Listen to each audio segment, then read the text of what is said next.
Hello and welcome to this webinar replay of the geometric design of a highway using Civil3D.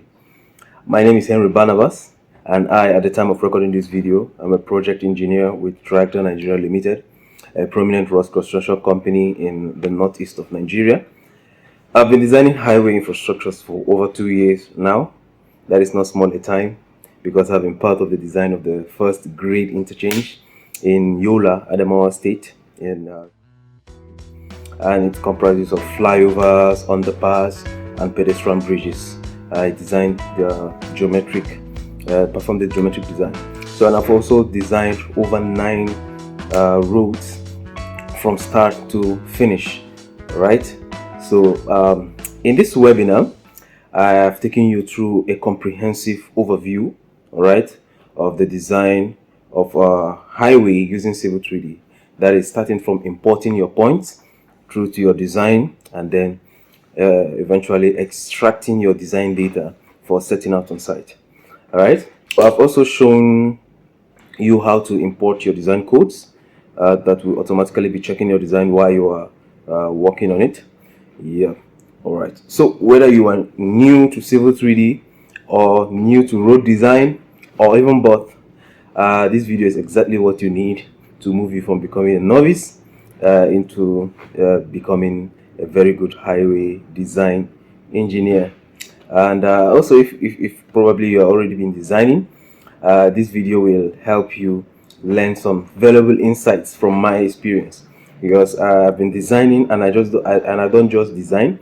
I also supervise the designs during their construction, and also perform revisions where necessary. So you would be learning from a hands-on project-based design. All right. Having said that, let's get into the video already.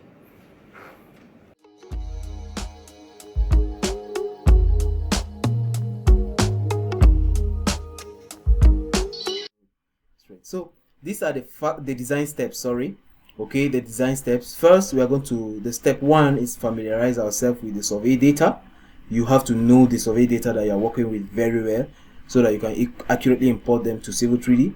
Then secondly, we are going to be setting up the Civil3D workspace.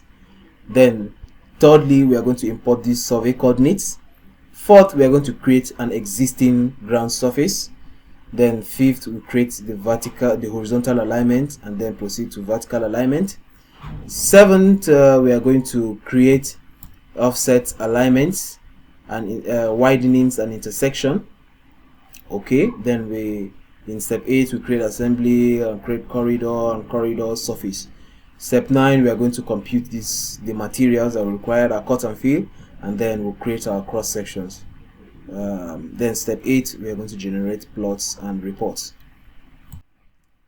All right, welcome back. So this is where we get ourselves familiar with our survey data. Okay, so based on the design steps. So if you see, we have 5 columns here. This is column A, B, C, D, E. Now these are the descriptions of the columns. This is the point numbers, or P. Then this is the eastings, which is E, and then this is the northerns, N, and then this is the elevations, Z, and then this is the description, D, P-E-N-Z-D. Let me just write it here, P-E-N-Z-D.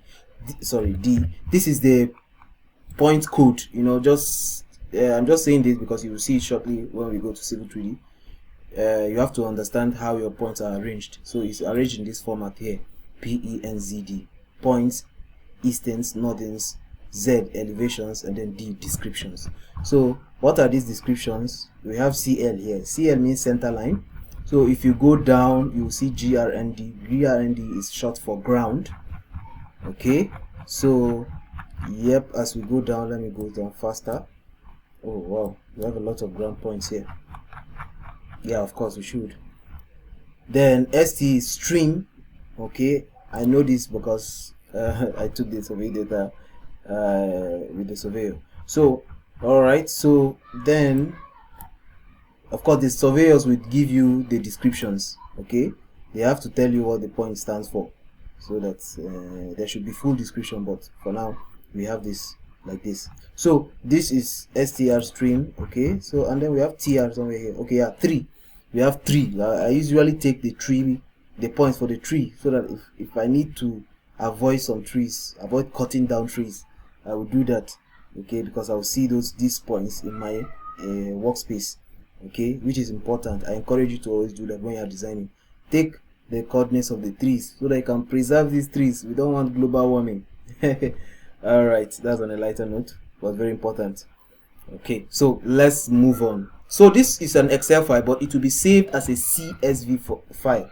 There are 2 ways you can import your drawings to your points to Civil3D. It's either going to be in text format or a CSV format. Okay, so but in this case I've saved it as CSV points, so I'll not save that. So this way I've saved it, okay. This is the name. So now let's go to Civil3D already. So okay, so here is my Civil3D. I've just opened it. All right, so this is Civil3D 2023. So like I have said, I think I said, if I've not, I'm saying it now. So whatever I'm doing with this Civil3D 2023, it can be done with any lesser version. So you must not have Civil3D 2023. Of course, there are advanced tools that you can do with Civil3D 2023, but it's not related to what we are doing now. All right, so if you're having from 2015 up to 2023, you can do everything that I'm going to do now. So what you do is you create your new file. Okay, so we have this workspace here. This is our Civil3D interface, our workspace. All right, so yep, if you look here, it's similar to AutoCAD, just normal AutoCAD, but of course it is having Civil3D capabilities. You can even switch to AutoCAD from here. If you just click on this drafting and annotation, it becomes AutoCAD. Yeah, that's it. But once you switch to Civil3D, it brings in all these complex ribbons.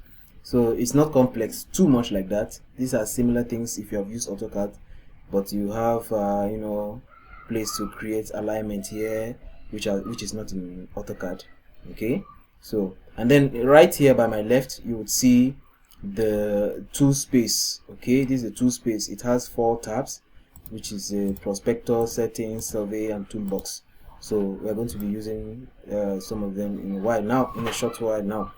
So now the first thing you are going to do is to set up your workspace. Okay, first of all, let me save this drawing. I'm going to save this drawing. I press Ctrl X, Ctrl S. Okay, let me go to my desktop yep. Okay, let me find some way to save that quickly in my local drive. Civil3D project, Civil3D webinar. Let me just save it here. Let me call it webinar road.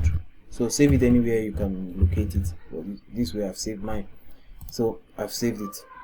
So automatically you see the name has even populated in this prospector tab.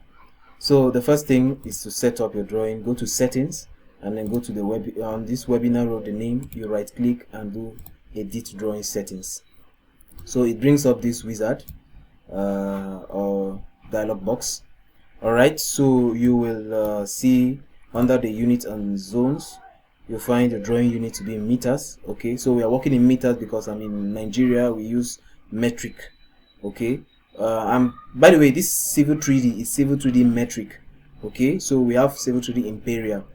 If you install Civil3D, it installs automatically metric and imperial. So but I'm using metric because we use metric system here. If you're in the US, you are going to be using imperial, of course. So this is in meters. Okay, everything here is in meters. So if I have any foot, okay, if I have foot, imperial unit which is in foot, it will convert it to meters for me using this conversion rate, which is 0.304 whatever per meter per foot. Sorry. So this is the default scale. So you can change it, but no need. All these things can be left default by default. All these things. So my angles are in degrees. All these things gives you on default what you need. So you may not be making any change here. Where I'm going to making change is in the zones. Okay, under the zones you have your datum. You have to select a datum. So where are you working at? You have to select the country where you're working at. I'm in Nigeria, so I'll scroll down to Nigeria. I can just press N to snap quickly to where N is. So I have found Nigeria. All right, so then on the coordinate system we have about 6 of them on this drop down menu. In this drop down you can see, but we work with UTM zone 31N. okay, there's a reason for that. It's just what we usually work with in Nigeria here. So once you do that, every other thing here is populated, so you leave it. Now I'm not going to go into these other tabs because there are things you can set when you have been frequently working with Civil3D. You might find the need to come here and set some things before going into the design. So you can set the layer, whatever here. So let's just go, let's apply, and then okay. So we have set our drawing to our coordinate system, and once you do that, automatically you will see that this geolocation over here appears. It won't appear if you have not done this. Okay, it allows you to also, you know, on this geolocation you can open your maps and things like that, but I'm not going on to all of that. All right, so let's go to import our survey points. All right, so you can import your survey points in 2 different ways. Okay, you can import it, number 1, as a COGO point, that is coordinate geometry point, or as a survey point. Now a quick difference between survey and coordinate points, COGO points are, in COGO points you can easily move the points around in the workspace, but when you import it as survey points, you cannot move it. You cannot move it because until you use specialized commands. Now again, in COGO points it is local to your own file or your own laptop, but when you import it as survey points, you have the opportunity to collaborate with another person using working on the drawing, because you can be able to save the points in such a way that in a cloud system where another person can work with it. Okay, right, so that's just the quick difference between survey points and COGO points. So now under these survey points we have, okay, let me just import it as COGO points. All right, because going through survey points is quite tedious and I don't want to take too much time here. So let's go to the prospector tab. We have the points. All right, under these points you right click on it and then create. Okay, it brings up this ribbon for you. You have all these stars, from about 6 of them, 1 2 3 4 5 6 7.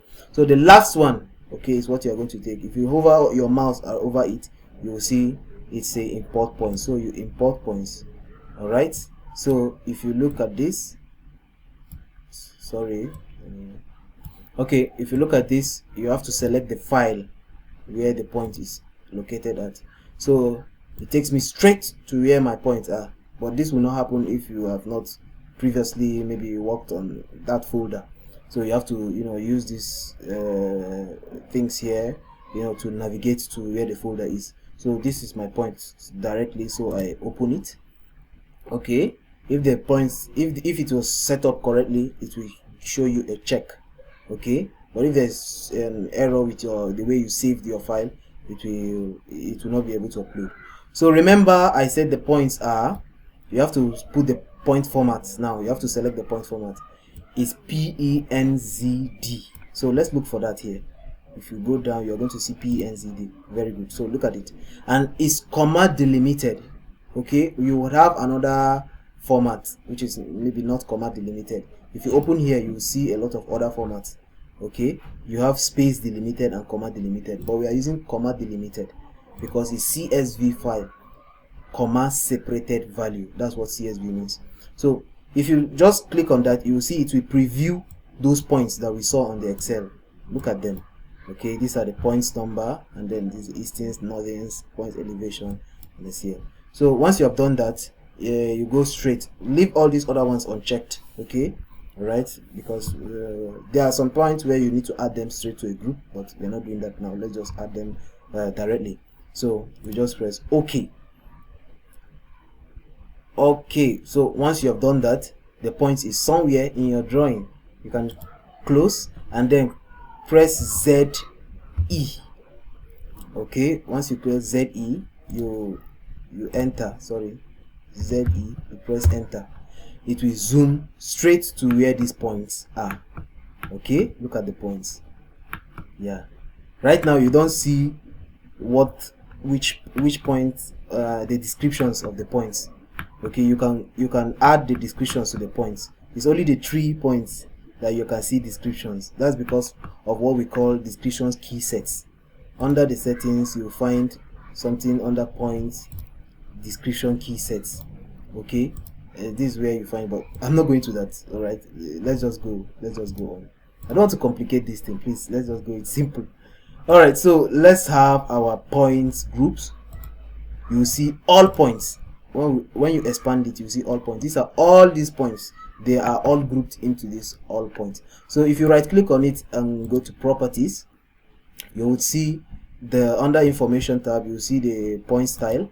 Okay, and then you have the point label. So for now you don't have any label, that's why it was not labeled. So if you choose, let's say, elevation and description, and then press OK, okay, you will see that it automatically populates, you know, the descriptions of these points.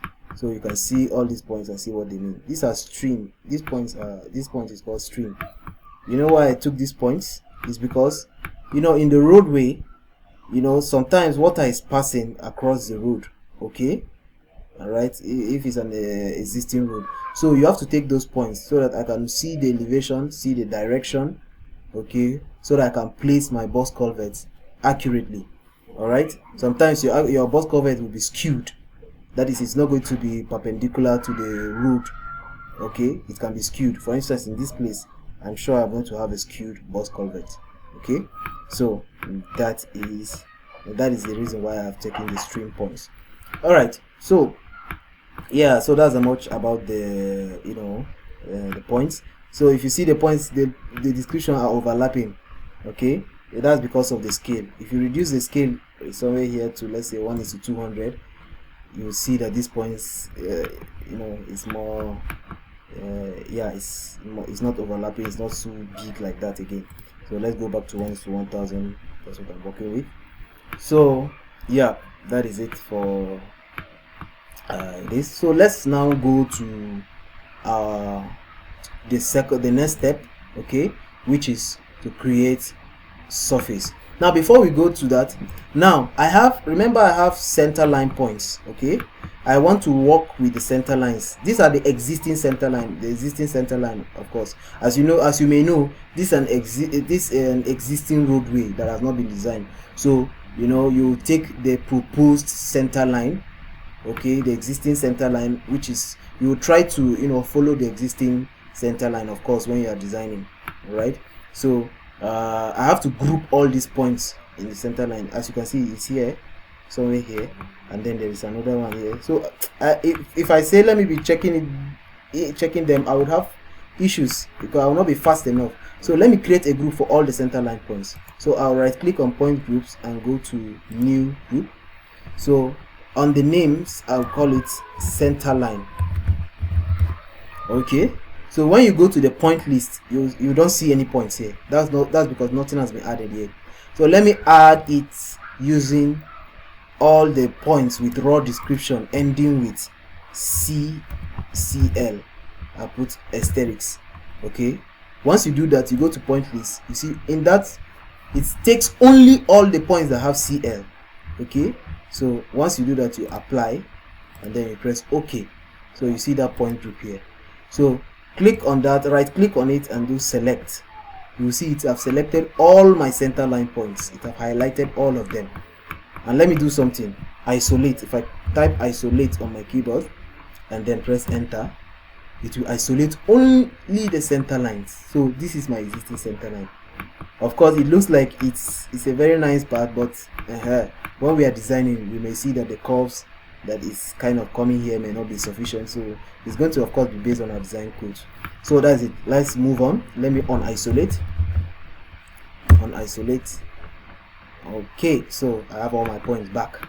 So that's the good thing for creating point groups. I like doing that. Now I will create point group, okay, for all these points categories. Remember when we reviewed our points, our survey data, you should know all the points descriptions and then create a group for all of them. Okay, I won't do that now. Okay, so sufficient is the center line.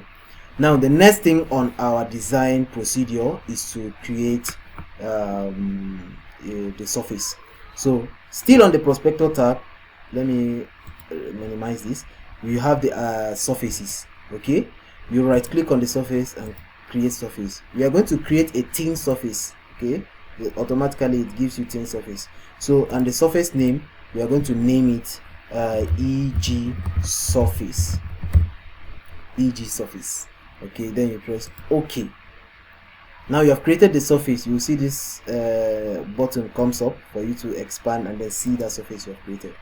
Okay, I've created it, but there is nothing showing because you have not added any points to the surface yet. So you have to expand the surface. You find descriptions, expand descriptions, and then you find the point groups here. You right click on the point groups, add. So it brings you all the groups that you have. So far we just have 2 point groups. That's because we only created one more, which is the center line. And remember, this center line is still contained in these all points. It's not like it took it away from the all points. This all points is all the points in this. So this is what we're going to be creating our group surface from. So we press OK. Now you see our surface. This is our surface. Beautiful. But it's it's triangulating over a large distance. You can view this surface. Okay, this is what I like doing always when I'm designing. I kind of visualize what I'm doing. So if you press object viewer, you can see the surface. Okay, yeah, as you can see, this is relatively flat. That's why you're not seeing as if there are variations in the levels. Okay, if it was continuous, you will see it showing. Okay, but I don't like the way it is because I don't have data around here, but this surface I've triangulated all these places. I can delete it, but I have to first of all change the surface to triangles. Okay, I can find that here on this modify tab. You go to surface properties, and then you will see the surface style. Change the surface styles to contours and triangles. Then you press OK. Okay, then you can use this edit. Okay, edit surface, and then delete some lines.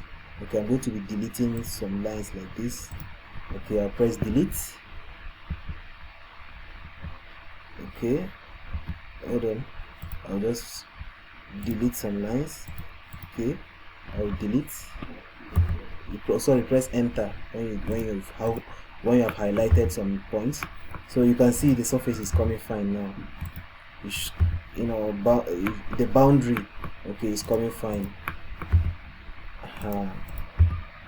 So make sure you don't go too much into your proposed roadway. So I will do that continually until I have a very fine, I'll remove all the excesses. Okay, but let's just move on.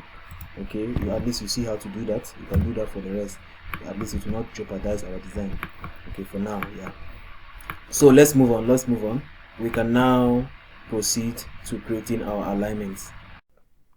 All right, so moving on, we are at the next step of the design process, which is to create the horizontal alignment. But before we do that, of course, we need to have our codes set up so that it can be checking our design for us. So to do that, just type design criteria, design criteria editor, and press enter. So by default, you have the AutoCAD Civil3D 2011 roadway design standard. Alright, so you can modify this into your country's codes and then save it into Civil3D. Okay, that's the simple thing to do. So look at under units, we have metric, whatever. So this is just a normal unit. Okay, if you are using metric system, which is for Nigeria, we're using metric system. So you leave all these ones by default here. So unless there's a need to change them, but here is where you make the changes. So in the minimum radius table, okay, it might be different for your country. So this is where you just adjust it. All these things are editable. So you can edit all these files, all these things, and then save it. So let's look at this first one now. Okay, let me open our manual, the Federal Ministry of Works and Highway Standard Manual. Okay, this is it. This is how it looks like. This is the first page. Okay, let me go to page 64. That's where what I'm looking for is. Page 64 contains the minimum radius table. Okay, as you can see, for a design speed of 50, now it looks like we don't have design speed of anything below 50. Okay, so on this table, but actually we do, because this is the formula here, right here, for calculating the minimum radius. So it is, you can look at this later. Okay, let me not describe it. So if this table is what you are constrained to work with based on your country's code, you can program it in that interface that we just saw. Okay, here is it. Let's say maximum for a maximum super elevation of 4%. Okay, all this was for 4% at 50 design speed of 50. We have the radius to be 86. So if you look at here, for 50, it's 86. It's almost the same. I mean, it's the same for H2, just that in H2 we have lesser design speed. So for instance, if I want to have these ones removed, so I can just click on them and then click this button, all right, and then remove them. So I'm left with from 50 up to 100. Is that what I have here? Yes, from 50 up to 100. So yeah, so this one is already, I'm beginning to customize already. So let's say my own is up to 120. All you need to do is click here and then add 120. Okay, then I said maybe if I've calculated it, maybe 700, the minimum radius there, I put it. So once you do that for your own country's code, calculate everything. All right, if your own formula happens to be different from this one here, you can calculate everything and then impute them for a maximum super elevation of 4%. Then for a maximum super elevation of 6%, you do that. Once you change everything, while you are changing it, you can change the name here. Okay, let's say I change the name here. You just double click. I change the name. Instead of H2, I call it FMWH, Federal Ministry of Work and Housing, Highway Manual. Then it's 2013 hours, so I'll just edit it as 2013 and press enter. So can you see, I've just saved it. So I do that for all assuming there is different. Okay, so when you are done with that, you go to super elevation. Then if there is need to change this one, these are formulas. If there is need to change the formulas, you change them. This is the attainment method for super elevation. Okay, so when you go to the super elevation tables, okay, you can also change them. Once you expand it all, you can change these things if they are different from your own country's code. It's quite you will spend a lot of time, some time doing this, but once you do that, of course you're going to save it and then use it for future designs. So minimum K table, like for our K table, it's almost the same thing, of course, with H2. So but if there's any difference with your country's own, you just adjust it here, and then when you are done, look at this button right here. It says save as. So when you click on it as save as, then you browse to somewhere in your file where you want to save it to, and then save the file. So let me cancel. So I'm not saving anything because I already have it done. Okay, I just need to import mine while I'm designing. Okay, so let's quickly go to design our alignment. So before we do that, remember I'm going to be working on the center line, okay, only. So remember we created a group for our center line. So let me select that group and isolate it. Okay, let me select my center line and then isolate it. Great, I've just isolated my center line, so I'm going to have less disturbance while designing my alignment. So let's go to design the alignment. So you find that on the home tab, and then you go to alignment. Under alignment, you select create alignment creation tool.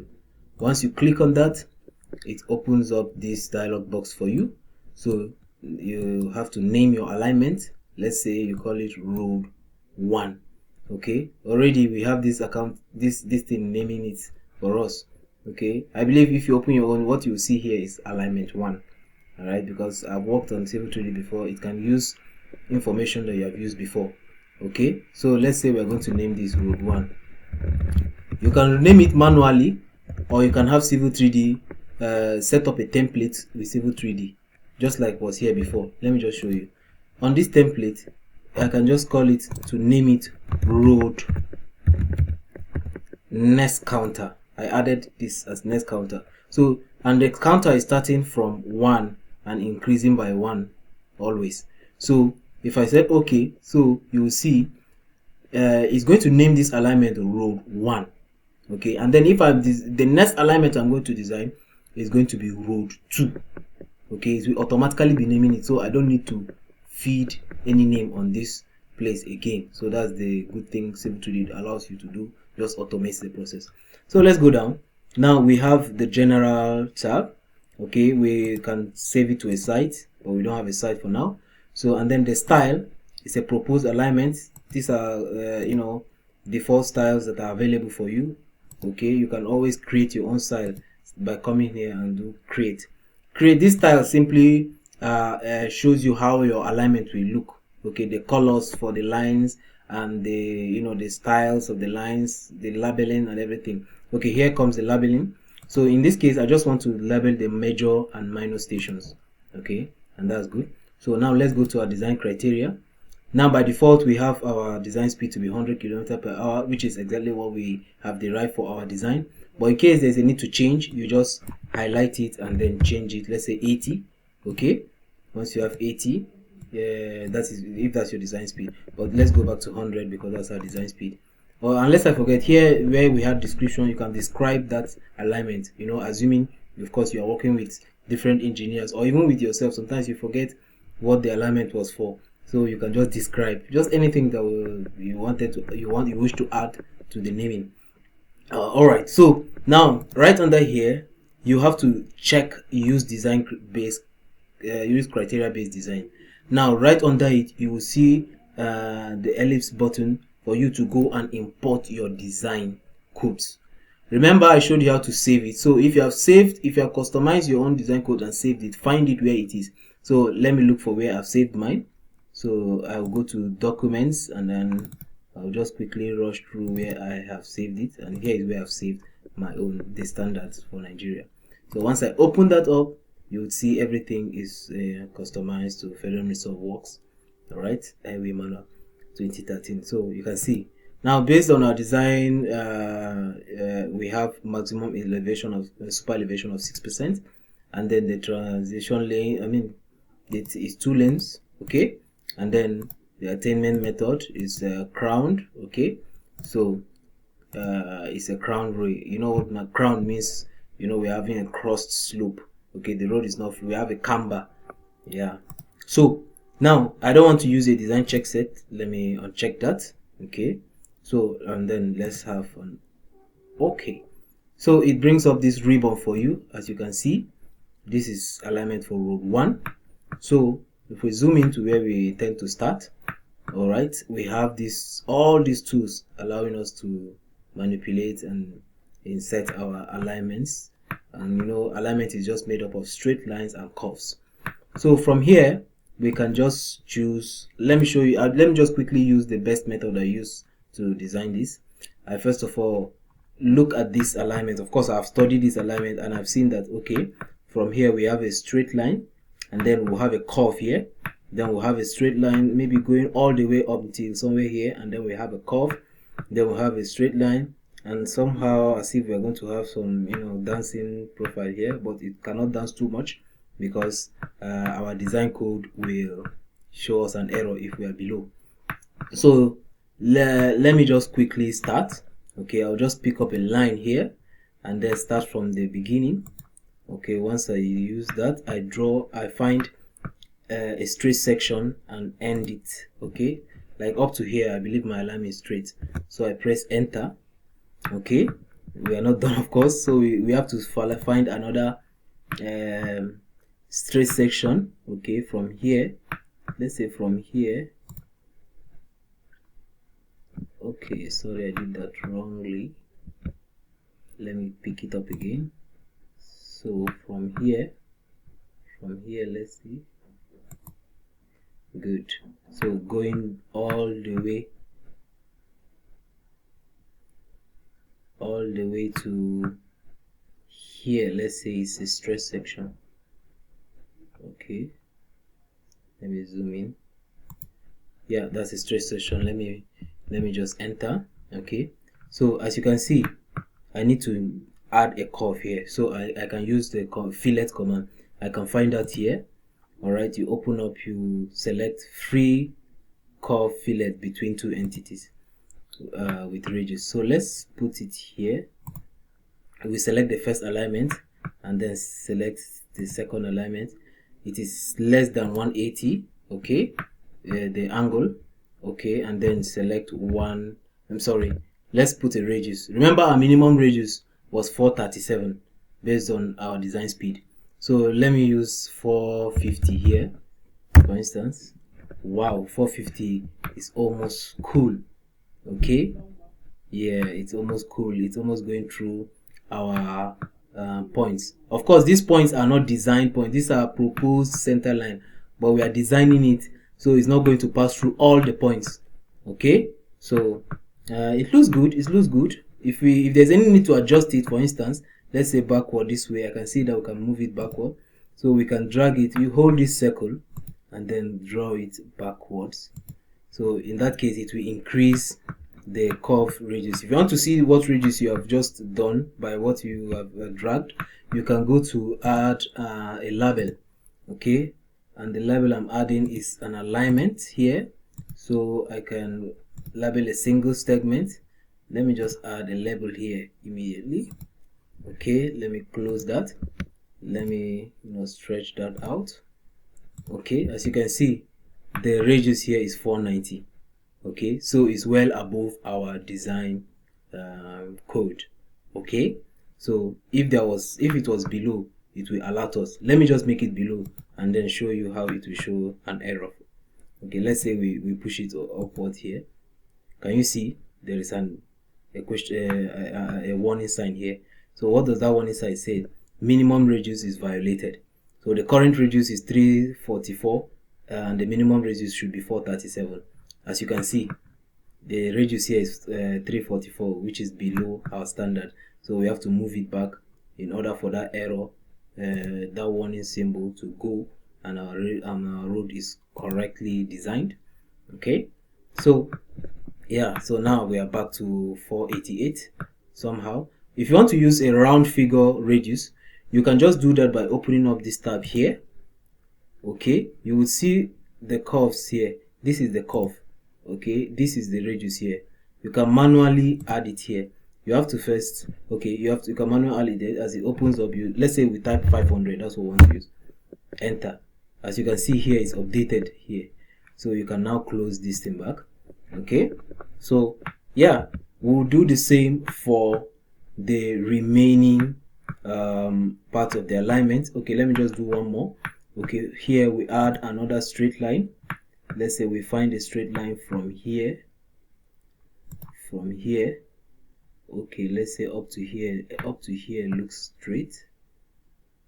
Okay, up to here looks straight. You must not even click on any line. You can just stop halfway.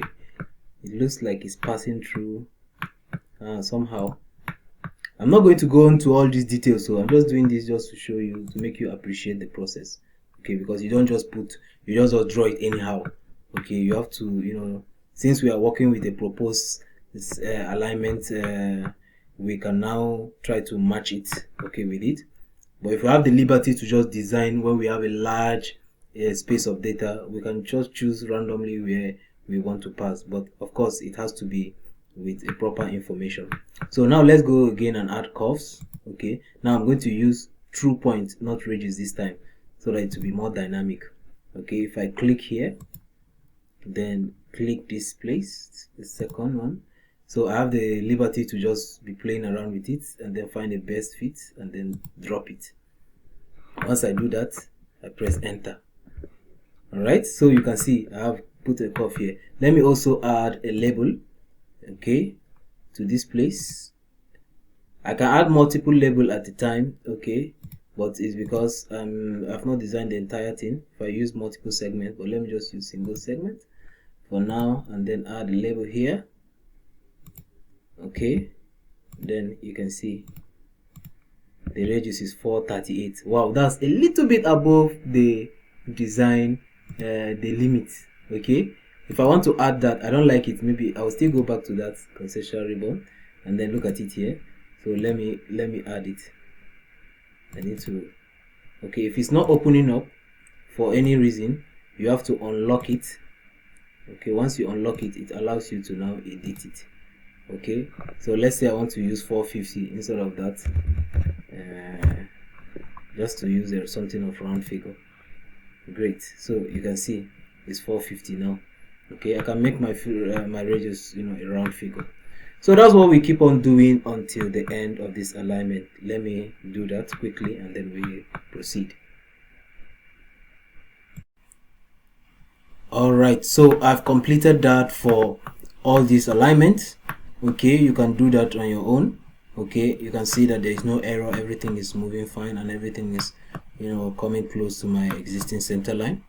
Alright, so the next thing is to just close this. Okay, once I have closed this, I can now create the alignment for the intersecting road.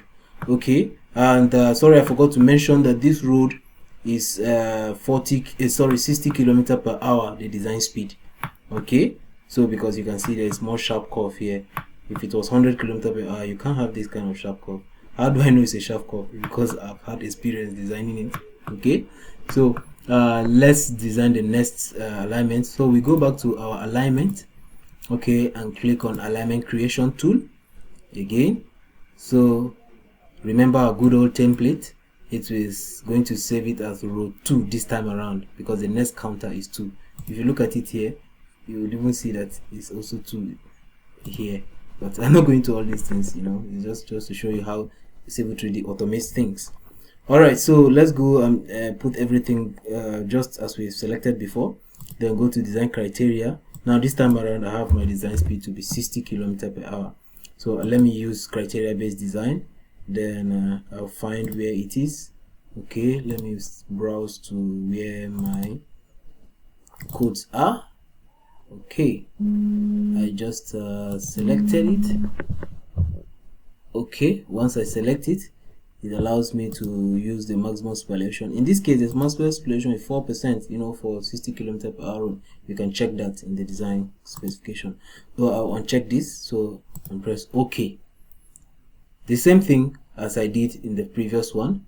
I'll just look for a straight section and draw a line. Okay, I'm supposed to start from this intersection, but let me start here. I'll extend it later. Okay, I'll just start here. Okay, and then find the straight section. I think the straight section is going to end somewhere here. Then I press enter. Then find another straight section. Okay, and then let's say from here. It doesn't. I'm making sure just to draw something that passes through at least 3 points. Okay, or 2. So yeah, so then I will have to put in a curve, fillet curve, and then add radius. Okay, it's less than 180, and then we can use a radius of, let's say 400 is too much, so let's say 200. Okay, that works. But is it within the design code? Yes, because we don't have an error. Okay, how do we know what is the minimum radius for a road of 60 kilometers per hour? You can find that on your design criteria editor. Okay, you can just quickly check on that. Oh, it's still showing metrics this row. So let's quickly bring in our own here. Where is this? Okay, if you look at it on the minimum radius table for a 60 kilometers per hour, the minimum radius is 135. So as you can see, we are within the design specification. So let me just do that for another section. Let me see, I think I have a straight section from here to here. Okay, somewhere here. Okay, I'm not going to be meticulously doing this thing, but it looks like a tedious process. But I'm telling you, once you do pass through all this process, you don't have to do much adjustments. There's a process of you using tangent with curve. This is a popular way, but I'm not going to use it because it's only when you have your PIs, your point of intersection, given to you by the surveyors. There are some surveyors that will do a standard work and propose the alignment for a strong, when we have a real surveyor, taking the data, he will even be proposing an alignment, so making the work easier for the engineer. So, but when we have just surveyors that takes the point randomly, you would have to do everything by yourself in the design. So, and that is luckily what I'm teaching you, because I do this constantly every day in my design processes. All right, so let me now add the curve. All right, so you add a curve between these two. Okay, less than 180. Let's still put 200. Okay, 200 seems to be working for us so far, but this one seems to need an adjustment. We can push it back. Okay. As always, if you want to see the radius you have just done now, it won't show you here. You have to add a label for it. Okay, once you add a label, you can be able to see it, or you can open up this wizard here, and then you will see that radius. I think the first one was 200. The second one is 224 point something. If you want to make it a round figure, as usual, just unlock it, and then let's make it, instead of 224, let's make it 225. Just not to have any decimal point. Okay, so once you do that, you can do that for the rest of the road. But in order to shorten this class, okay, I will not do that for the remaining. I'll just leave it there. So back to this place where it's supposed to intersect. You remember I told you we have to make this road intersect, so I just have to stretch this. Okay, I pick this up and then stretch it, and making sure that I'm in the same line. Okay, with okay, if that's not working, okay, there's a way I normally used to do it. I'll just draw a line, a polyline, just a PL, and then click from here, and then allow it to intersect, so I'm to move, and then drop it somewhere, so that I'll have something to snap. Okay, once I drag my alignment this time around, I can snap to where these two intersect. Great. So then I can delete my polyline. Okay, yeah, so I've make sure I've stretched it to intersect without interfering with the alignment. So great, that is it. So we can now move on to creating our profiles if we are satisfied with the alignments and completed everything. All right, so let's close this. Okay, now we have to go to creating our profile. All right, so how to do that? Just click any of the alignment, and then this contextual ribbon changes, and then you will find surface profile here. So just click on surface profile. Okay, and then you will see that you have the alignment road 1, which is this very road, and then you have to select a surface, which is the existing ground surface, and then add it, and then it gives it a name. This name is not so good. You can actually adjust this naming system, or however it's naming it. I don't like it. Normally I used to create this thing template, okay, how it will name this thing. Okay, this class cannot cover that. You can find a way to do that yourself. Okay, so we draw in profile. Okay, all right, so we have this road 1, the alignments, all these things. Let's leave it by default. What this thing simply means, all this window allows you to modify how the profile will look before you create it. Okay, normally for me I'd have to just create it, okay, and then adjust anything I don't like. But let me just walk you through all what you can do here. So you can give it a name. Okay, this is using a template here. Okay, so we can just call it road. If we don't want to use that template, road 1 profile view. Okay, then add a description if you want to. Then the style, this controls how the profile is going to look. So we are using a profile view style. We can actually create our own. Yeah, so you go to station. Okay, you see the station. This is showing you the length of the road, so you want to start from the beginning to the end. Of course, that's what you want. But if you want to have a specified range, you can actually choose this and then put a range, but usually we want it for the entire length. So the profile view height, okay, we leave it at automatic. Then the display option, these are things that you can always modify later when you create the profile. If you see that you have not found something that you are supposed to see, okay, you can always edit. So let me just go down and then create this profile. Leave everything by default, okay? So because the default is exactly what you need basically. So now we are going to create the profile. We are going to find somewhere on our workspace, not go too far, but don't be too close so that you don't overlap on your alignment. Okay, so let's find somewhere here because it's going to create it to the top right. So we'll just click here and then you'll find it here. So if you can see, the red line is showing us our existing ground profile. Okay, so now this grid, this vertical grid looks quite noisy. Okay, it's too bold and it is looking too, too bold. So we can actually adjust how it looks like. You can click on it and then on this ribbon here you can choose profile view properties. Okay, once you choose that, it opens up this profile view properties. You can choose how you want it to look like. Okay, so remember the name we gave it, road 1 profile view. All right, that's why you see it here. So the stations you can choose. Okay, these are the bands. Oh, not here. Let's use profile view style. Okay, profile view style.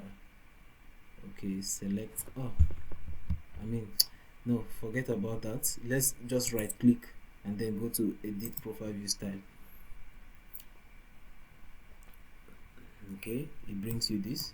So it allows you to select the grid. You can add from the information. This is the profile view style. Okay, you can customize everything here. This vertical exaggeration shows you that this profile has been exaggerated in the vertical direction by times 10, which is always good for you to exaggerate your vertical profile by 10. Okay, it allows you to see the undulating nature of the road properly, because if you put it by 1, the road will be relatively flat. Let me just do that and show you. Everything will just look flat, but that's not what you want. You want it to be exaggerated by 10 so that you can see clearly. Now on the grid, there are so many options here. Okay, I'm not going to go through everything. Okay, but what is important here is in the horizontal axis. Okay, mine is good. It's at 25% interval. So my change is at 25. Sorry, not percent, 25 meters. Okay, so I'm working on a change of intervals of 25 meters. That's what you have here. Then the intervals, as in the intervals, is 12.5. So the major stations is 25 and the intervals is 12.5. That's exactly what I need. So you can see that here already. It happens to be here by default because I've been working with the file. Okay, so if it's not so, you can just adjust it to whatever you use. Some people use major stations 20 meters intervals, so you can change that. Okay, let's change that to 20 meters so you appreciate the class better. So you go back there to the profile view style. Let's change it to 20 meters 20 meters interval, 20 meters intervals, and then 10 meters so 20 meters major station and then the 10 meters minor station. Of course, let's apply that. Okay, as you can see it changes here automatically at 20 meters intervals. So that's great. All right, so let's proceed to creating the design profile. This is our existing ground profile. Let's create the design profile. So let's go on to profiles and then profile creation tools. So you select anywhere on the grid, and then it allows you to name. It opens up this ribbon, allowing you to name your profile. Let's say Road 1 Design Profile. Okay, again, you can create a template that allows you to name it the way you want. So let's proceed to the and select the profile style. Okay, and also we can select the label styles. Okay, let's just leave it to the default here. The design profile, complete label set here. Then on the design criteria, again you go back to import your design codes. Now if I wish, I would have just saved that design code here, so that Civil3D always sends you to a particular folder by default. So if I bring that my code here, next time I don't have to start browsing through. Okay, I don't have to start browsing through to find where I've kept it. Okay, that's the importance. So let me uncheck this and press OK. So it opens up that ribbon, just like the alignment. You can create alignment, create it with straight. You find a place that is relatively straight, and then draw a straight line. Now if I was to design this road, of course you have to study the profile first, and then after studying this profile, I find out that I can just go straight from here all the way to here, and then have a curve that will take me to this hill, and then I reach this crest here, and then I have a high point, PI here, and then maybe go down a little, or no, or just still keep going high. Now look at this roof. This place is quite close. There's no allowance here. I can adjust that on my profile view style. Okay, right click and then go to profile view style. Okay, once it opens up, I go to my grid. Okay, and then above maximum elevation, let me have like 2 meters above that, and apply. Okay, let me make it 5 more. Okay, as you can see, I have more room here, so that I will it will not prevent me from adding a PI higher than that. So let's now proceed. I'm going to use let me do my curve settings. Okay, I'm using a circular curve. Okay, so I'm using parabolic curves. Parabolic curves is ideal. Okay, but circular curves is easier to construct. I think I've made a post regarding that on my LinkedIn profile. So if you're not following me on LinkedIn yet, you can kindly do that, so you can find me when I make posts or comments regarding road design. So let me put the default radius of 1000. Okay, both for crest and sag. Okay, once you do that, you can now select draw tangent with curves. Okay, so now assuming I want to start exactly from here, then I pick it up. Then as I told you, if it's were me, I would just go straight, okay, all the way, and then level all this place, then find somewhere here and have my PI. Okay, and then I'll go up the hill.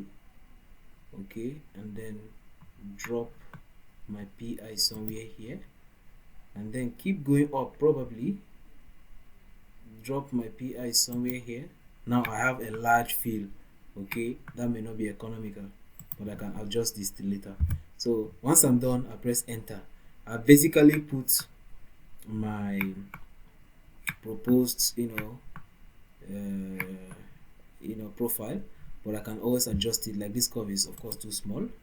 Okay, then you can just drag this and then increase it. Okay, or you can just use this button here and then increase it up to here. Okay, yeah, now this place looks quite small. Okay, all right. So for the purpose of this class, I'm not going to go deep into all these things, but you can adjust this thing continually, just like you saw me was doing on my profile. Okay, and then until you find a profile that is suitable for you. Okay, like here now I have some cuts here, I'll be having some fill here, then I'll be having some just like that. You can just keep adjusting this until you get what you want. So for the purpose of the class, let me just stop here, editing the thing here. Okay, so let me close this. So I'm done with this road 1. Let's go to road 2. So the same thing, you click on this and then you create surface profile. Okay, then you just add the surface and then draw in profile view. When you draw in profile view, you go to leave everything by default here, just like the previous type, then create profile view. All right, so once you've done that, you can now just click it, find it somewhere here. Okay, this is the existing ground profile for the road 2. So we go to design the road. So profile creation tools, we select it. Okay, and then populate everything here. Let's give it a name, road 2 design profile. Okay, then we use our criteria based design. Again, we have to import it. Okay, let's go to where I've saved it. Then open it up. Okay, so then I press OK. Again, if I see this profile now, after studying this profile, I find out that I can just have a straight up from here up to here and then down to here. So let me click that. From here I have here and then down to here. Enter. That's all. Okay. Oh, I do not use tangent with curve, but no worries, you can always add the curve by just coming down here and then find free vertical curve. You can just do that. You click this alignment, and then specify the radius, let's say 1000. Enter. Great, so it has given us a curve, but still I don't like the 1000 is not enough for me.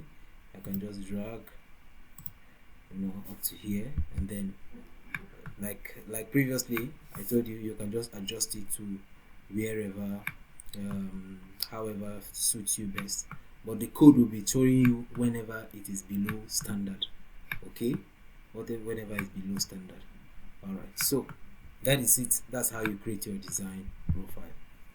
All right, so let's move on. All right, so once you are done with everything, you just close this. The next thing we are doing is to create our intersection. Now let me quickly show you something on the profile. You remember that you realize that these two roads are intersecting, right? They are intersecting, they are not independent of one another. So we designed these ones separately, but that does not mean that how are you sure that the level here is the same as the level where this road is intersecting? Okay, let's look at it. These roads are intersecting at about chainage 3 plus 420 on road 1. Road 2 is intersecting road 1 at chainage 3 420. So let's find that where it is. 3 420. Okay, 3 420. You can see. All right, you don't have to do it manually and be checking it. There's a way you can bring in that road 2 profile here and see how it is looking. So let's just do that. If you click on this grid anywhere, you'll find somewhere up here that shows you superimpose profile. Then go to road 2 and then click the design profile. Okay, and then come back to this place and then click anywhere on the grid. It opens up this ribbon and allows you to select whatever you want to select here. I won't go through all these things, but I just want, if you just want to have only some sections shown, but I want everything shown, so let me just press apply. Okay, and press OK. So now you can see how road 2 is on road 1. Okay, obviously the levels are different. See where this one is intersecting. So these two levels have to be married. These two blue lines, this is where the starting point is. So this one has to marry with this. But how do I do that? I cannot just drag it. I have to create an intersection. So watch this closely. As you have seen this, by the time I create an intersection, these two will join. This one has to go down. Since this one is the one intersecting, it has to go down to meet this road. And so if I want to adjust it up back, I have to adjust road 1 up, and then road 2 automatically follows. Right, so let me go and create an intersection. So I find intersection here on the home tab, and then click on intersection, create intersection. So I find where it is intersecting, and then click. Remember, this is one of the special features of this design, okay, because it's not quite an easy thing. Not everyone covers it, you know. I'm taking my time to do this because I love you all, and I want everyone to, you know, be proficient in what you're doing. All right, so here I'll just create an intersection. I don't need to create all these offset parameters. I will not go through all the reason why, but just follow me, okay? And then automatically all these things are unchecked. So I just want to create an intersection. So I can name the intersection. Civil3D is just giving me a template whereby it will just name it intersection 1, and then if I'm creating another intersection, it will name it intersection 2. Okay, so if I want to add a description, I can add it here. If I want to select a marker style, but I'm going to leave it at default here. So you can always create any of your, you know, default views if you want, but basically leave everything by default. And this road is an intersection whereby the primary road, which is the main road that is traveled at 100 km/h, is crowned. Okay, while the other one will just be joining it without being crowned at that intersection. Okay, but if both of them were roads that are driven at 100 km/h together, I would select this option. All roads will be crowned, so it will be crowned at the center. So, but for now, since the primary road is at a higher speed, I'm going to select this one. So let me create an intersection. So once I create this intersection, watch what happens. Okay, automatically it names it for me. Okay, it should be 1 here, but never mind. Okay, so this is the intersection. Let's go back to our profile and see what happens. Tada! You see, this profile has automatically come to marry the intersecting where it is intersecting. So anytime I make an adjustment, both of them will go up. Let's say I want to adjust this one upwards. Okay, let me adjust this profile upwards. See what happens. Great, you see this one is following it. So it has to be intersecting in both alignment and profile. So that is the importance of creating an intersection. Wow, I'm teaching you all these things for free. Yep. So I spent a lot of time learning this myself. When I was doing it, I was always worried. There was a time I was doing it manually even. Of course, by the way, I have designed roads on AutoCAD, just normal AutoCAD without Civil3D. I do that always. It's quite smooth, it's quite sweet, but it's not automated. That's where the issue is. When you are doing revisions, you will suffer. But on Civil3D, you can make revisions fast. You can design a large network of roads fast. That's why Civil3D is powerful. And besides, it's also BIM compliant. So, you know, I'm a BIM enthusiast, right? So I have to upgrade. I had to upgrade a long time to Civil3D. So that is it here. Okay, we have created an intersection. The next thing is to create our offset alignments. All right, remember our roadway is 7.3 meters. Okay, so that means 3.65 to the left, 3.65 to the right. So let's create that offset alignment. So where do you find that? You find that here in alignment. Under alignment, you'll see create offset alignment. Once you do select that, you click the alignment you want to create an offset. Okay, and then it opens up this. Okay, you can name the offset alignment. Here it is going to use this template. I just want you to use a template because since we are going to be creating an alignment both to the left and to the right, so automatically to be naming it left and right for us using this side here that you are seeing. So this is a template that automatically knows that okay, this is the left side, so it names it to the left, and it names the other one to the right. So make sure you are if you want to start from the beginning to the end to create the offsets, yeah, you can choose that here. Okay, just leave that both of them checked. Okay, now we are creating, you can create multiple alignments, offset alignment to the left and multiple to the right, but for now we just have one offset alignment to the left, 1 to the right. So here, remember our lane is 3.65, so I'm going to put 3.65 here, and then also here 3.65. all right, so we can add a site, or we can have offset styles, and then we can choose a level. Now I don't put levels when I'm doing offset alignment, because already there are labels in the main alignment. So let's go to the widening criteria. Okay, now I don't need any widening, so I'm not going to add that, and of course no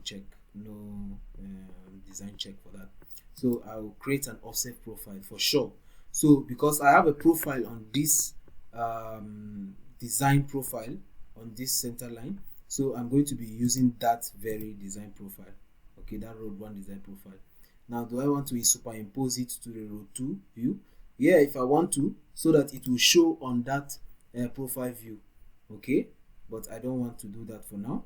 So, and remember, our cross slope is 2.5%. okay, if you remember the review that we did. Okay, if you are using 2%, you can leave it at that for your own road, but for this road is 2.5%. So, and then the profile name, it will create an offset profile with this. Okay, and then slope it down by 2.5% to at 3.6 meters. Okay, and then it will name it, okay, using this template. Let's leave it like that. So let's use the profile style as existing, or sorry, design profile. All right, so because it's a design profile, so let's press OK. Okay, once you do that, you can see that this is the offset alignment. Very beautiful. Okay, this is already looking as the road, proposed road. What does this offset alignment do? This offset alignment is dynamic. Okay, when you change the center line, it also changes automatically. So let's say I change this to somewhere here, you can see it's moving together. Okay, if I drag it, if I drop it anywhere, okay, it will update. So let me go back by pressing Ctrl Z. Okay, and then I'm back. So that's the good thing about the offset alignment. So let's create offset alignment for the intersecting alignment. So let's create offset alignment. Create offset alignment. I click on this. So since it's the same thing, oh sorry, I'm creating connected alignment. I'm supposed to create offset alignment. Yeah, I click on this, and then it opens up again. So I'm going to allow everything to be the same. Okay, of course you can see 3.65 is already populated here for us. So everything, I'm going to leave it the same, because it was fielded before, and Civil3D is merciful enough to allow everything to be back in case I want to use the same things. Okay, so I'll just press OK, and then yeah, it has created it for us. All right, so the next thing I'm going to be creating is the connected alignment. Okay, why is this important? Because as you can see, this is an intersection, so you have to drive through a curve when you are going to negotiate this intersection. Okay, you have to drive through a curve here, so you cannot do that with just the normal fillet command. You have to use that using connected alignment. So you find that here under alignments, you go down to create connected alignment. Okay, you click the first offset and then the second offset of the intersecting road, then pick a side where it's going to be put, then you press enter. Okay, it opens up this window for you. It's a little bit different for 2023, you know, as opposed to 2018 and 19. Okay, if you're using 2022 and 2023, this platform here, it looks different, you know, where to find what to put, but it's the same thing, so don't worry. So here you can name it. Okay, give it a name, or allow Civil3D to just name it for you.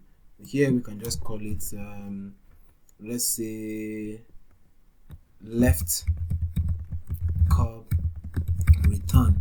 Okay, yeah, because a curb return. So let's see what we have here on the general tab. We can choose a site, but we don't have any site. So we have the alignment style to be proposed, and then the label side. I don't want a label, so good. I don't need labels because the labels are noisy. So on the design criteria, I'm not going to be using a criteria based design for this one, because it's going to be judging it as if you are driving at a long speed, at a speed when you are negotiating the intersection. Usually you are almost at zero when you come to the intersection before you now start driving. So you just need any curve that will allow you to turn. And usually, you consider a truck, okay, a large truck that is about 20 meters long. So when it's negotiating this corner, usually when you're using WB 12 truck to design, it's about 20 meters long, so it needs about 11-meter radius here. So but for this course we are going to be using like 15-meter curve radius. Where do we find that? All right, you can find that under parameters. Okay, so the curve radius is going to be, let's say, 15 in this case. Okay, so and then and the offsets, I don't want any offsets right in. If you're using 2018, you won't find this thing, but if you're using 2023, you'll find all these things here. So I don't want any offset to the left or to the right. You can even press preview. Okay, so it says no. So we have to select a circular fillet, not spiral curve. So we need a circular fillet. So let's preview that. Good, you can see how it is going to be, okay, when it is done.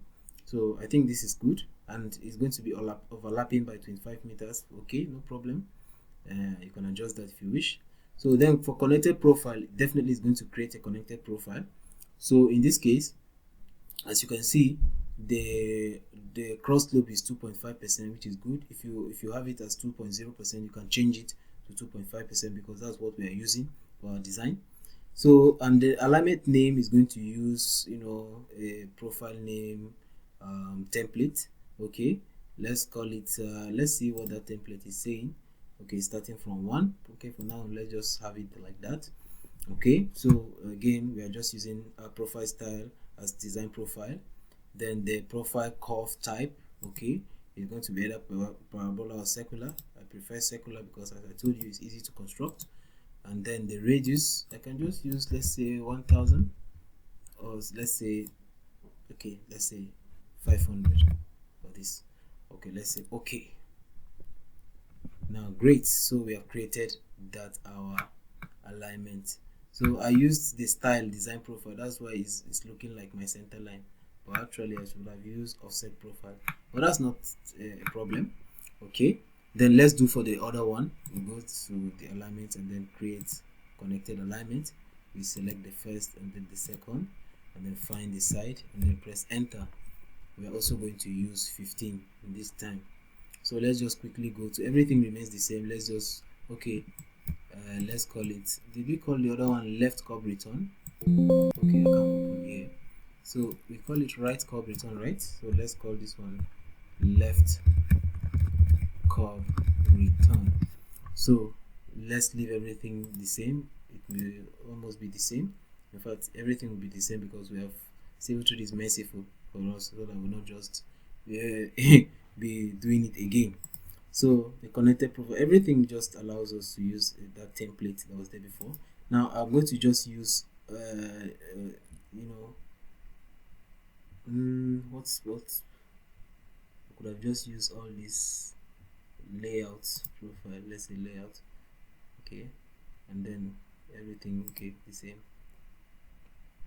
All right, you can see, okay, still green. You can make it white, you can change the color to white. You can just right click on this and then go to alignment properties.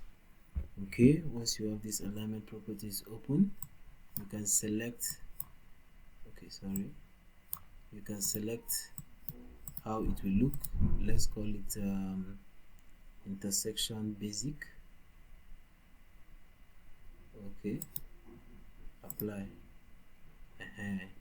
That gives us that white one. I like the white.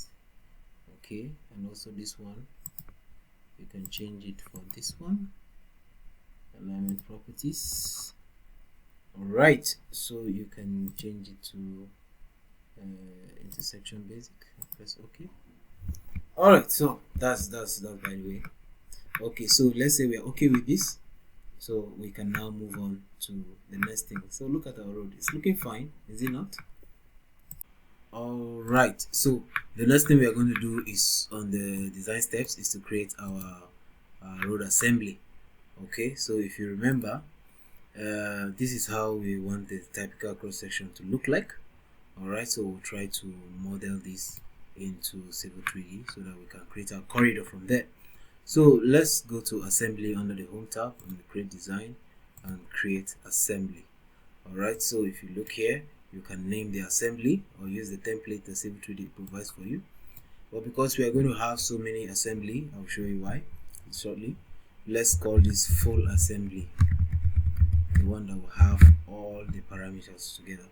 So, and then we are going to give it a type undivided crown road, and then we'll choose the assembly style to be basic, and the code set, let's use view edit. I like it for some reason, but I have my style, which you can also create yours by using this create new here, but we're not going to that. So let's press OK.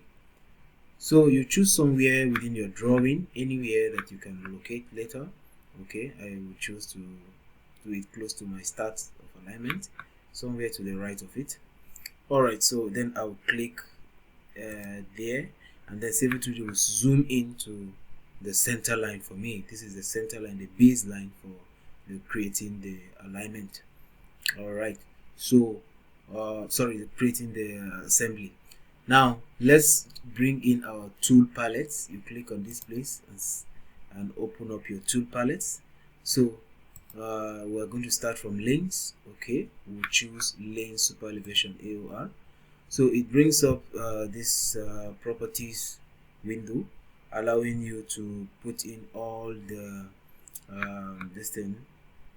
Remember in the cross section we have our wearing cost 50 mm, binder 100, base cost 150, sub base 300, and then subgrade will be designing by cut and fill. So let's start. We are going to model to the right first. So let's model to the right. Then our width, if you remember, is 3.65. Okay, let's look at the drawing. 3.65, and then our shoulder 2.75.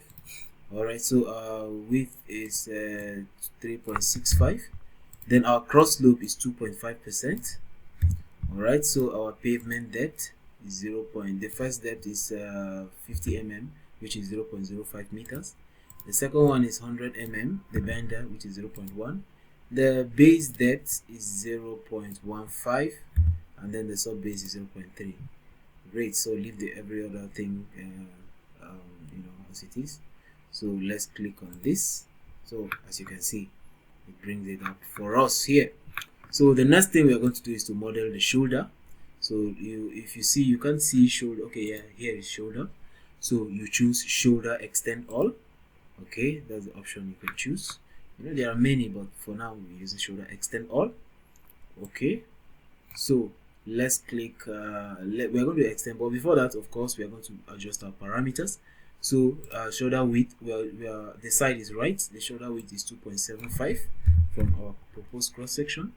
Okay, so away from crown, let's have it 2.5% here. And then the daylight slope, remember it was 2:1 in the cross section, 2:1. And then we have the daylight width, all these things, leave it to as it is. So we have this 2.5%. okay, I forgot, I think in the shoulder is 3%. okay, yeah, shoulder 3%, so let's just make it 3% here. 3% here, shoulder base slope 3% too. all right, so where do we go? What is remaining? Nothing. So let's extend our shoulder. Now, actually we don't have asphalt, okay, on the shoulder, but I'm still going to just put asphalt. I don't want to go into all those complicated things. If I don't want asphalt, I can just make here 0, okay, because normally in Nigeria here we used to do surface dressing, just surface dressing on our shoulders, because it's not a travel way. Okay, it's just a service lane, something. I mean, it's just a temporary area for maybe when your vehicle is broken down, you can just park by that side. And also, of course, it's a good appurtenance for the highway. So let's click on this. node here, and then it extends our shoulder. Okay, it seems that there was something out of place here. Should be 150, but nothing spoiled. You can click on it, right click, and then go to sub-assembly properties, and then here it was supposed to be 15, so let's make it 5. Add 5 and then press OK. So as you can see, there's still some things that's out of place. Okay, maybe it was when I was creating this one. We have page 1, page 2, page 3. Okay, let me adjust it again. Subassembly properties. If it doesn't look as you want to, you can always be adjusting it. Okay, the first depth is 0.05. Yeah, that's a mistake. The second depth is 0.1, and then the third one 150, and thereabout. Okay, great. So you can see it matches close. Very good. So the next thing is to add our daylight. So we use daylight general. So you can adjust all these parameters, but I don't want to go into all these things, or else I will bore you. But you need to have it to be at slope limit to be 2:1. So, but I'll just put it there for now. This class is already longer than I wanted it to be. So just click on this. Okay, you have your daylight. Of course, it's to the right. Okay, it's to the right here, right here, as you can see. So once I've done that, okay, I can just close everything. I've modeled towards the right. I don't need to model the left also. Okay, I can just mirror it. So what I just do, I highlight everything and then click on mirror, and then click my middle baseline. So it mirrors everything to the left. So very great. This is my first assembly, and it's called full assembly. If I go to my prospector tab and go to assemblies, I can find that full assembly here. All right. So great. So I can now create my corridor. But before I do that, I would need some assemblies. I'm going to just create it right away, and I'll show you where it will be used. So I need half assembly to the left, half assembly to the right. So I can do that by modeling the whole thing again, or by just simply copying this assembly, copy it downwards. As I'm copying it downwards, watch closely here. You see in the assembly, it names it assembly, full assembly 2, but I'm going to name it, give it another name as left half assembly. Okay, and then I press OK. It left because I'm going to delete all the ones that are to the right. I'll click all the links to the right and delete them. Great. So I have a left half assembly. All right. So what do? I also have to create a right half assembly. Copy and then create. I'll delete all the ones this way. Okay. I'll delete everything to the right. Okay, one after the other. So sorry, everything to the left, so I have only the right. So I will rename it to right half assembly. Right half assembly. Great. So I have half assembly to the left and to the right. So of course I can move that if I don't want that to be here. Let it just be somewhere here. So I'm going to create curb returns assembly. That one is a little bit tricky. Just follow me, and since this is a video, you can always watch it back again. So I'm going to I'm going to create assembly. This again, create assembly. I'm going to call it left curb return. Okay, and everything remains the same. Okay, and then I'll click on it. It zooms in for me. Okay, so I open my two palettes again, and then I go to lanes and then model lanes per elevation. Now this time, as I'm walking to the right, I'm actually walking towards the left. Okay, because you'll see that in a moment. So I'm walking to the right, and my lane is 3.65 meters. Okay, and then my cross slope is, now here I'm going to choose 2%. Okay, I'll show you why I do that. I want it to not be minus 2%. So let's have all these things as we have it in the previous one. 0.1 here, 0.15 here, and then sub base there, this, and then everything. So let me click on that. Now, yeah, you see it's sloping towards this side. Oh, I put it 2%. It should be 2.5%. I can also adjust that here. Once I've created it, I can just adjust it here to 2.5. Okay, 0.5%. So I press OK. So now I'm going to be putting my shoulder to the left here. Okay, so my shoulder is going to be shoulder extend all, and then I'm going to be putting it to the left. Okay, just follow me. 2.75, and then the cross load is 3% for the shoulders. Okay, I believe it's 3%. Sorry, this is the shoulder. Okay, this is the shoulder, 3%. I forgot in the previous one. We are going to adjust that. All right, so then the daylight slope is 2:1. Okay, and the depth, oh my god, Civil3D is not merciful in this case, so I have to put in everything again.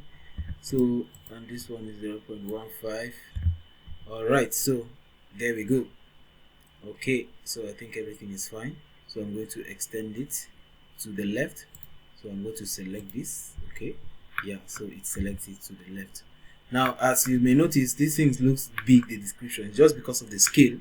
Okay, if I choose that, if I reduce it to 1:200, okay, look, it looks nice, better. Okay, so let's add our daylight. Okay, go to daylight. We have our daylight general.